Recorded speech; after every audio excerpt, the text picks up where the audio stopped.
We're here tonight because Batesmart is passionate about our cities evolving as being sustainable and equitable.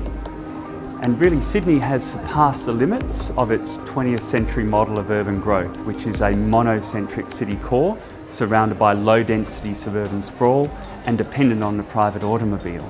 And so we're really looking at new models of growth into the 21st century. And probably the best model we've found is a model of the Polycentric City, which consists of dense clusters of mixed-use walkable communities connected by mass public transport. And so tonight's talk, London and Sydney, the Polycentric City, is for each city to learn about each other's experience in creating coordinated development connected to transport with increased density in clusters. It's a vast canvas city. It's 4 times, 5 times the size of London. And so I don't think we can have a successful 30-minute city without a massive shift towards rail, heavy rail, light rail. So I think public transport is the shift, the modal shift required to make that city work.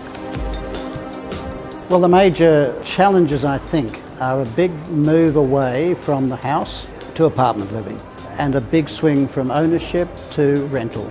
So future generations are going to live differently. That big shift will be critical, but to make it work, just like London, we need an underground, we need a public transport system that will underpin where the growth occurs.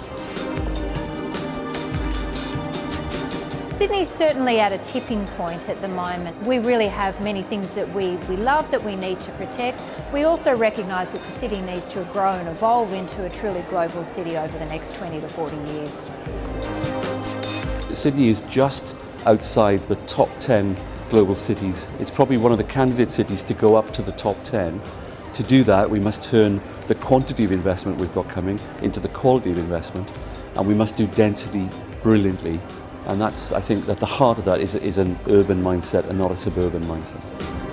I think Australians are quite apologetic about their cities, and they seek direction from international cities, be it Hong Kong or Paris or London. But actually in Australia we have a unique way of living, and it's a unique type of lifestyle, and it's attractive and it's desirable. We know this because everyone wants to come and live here.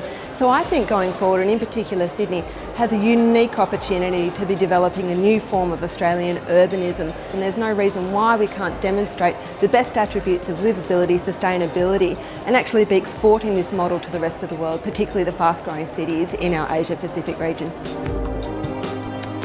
Tonight was very exciting in the exchange between the two cities.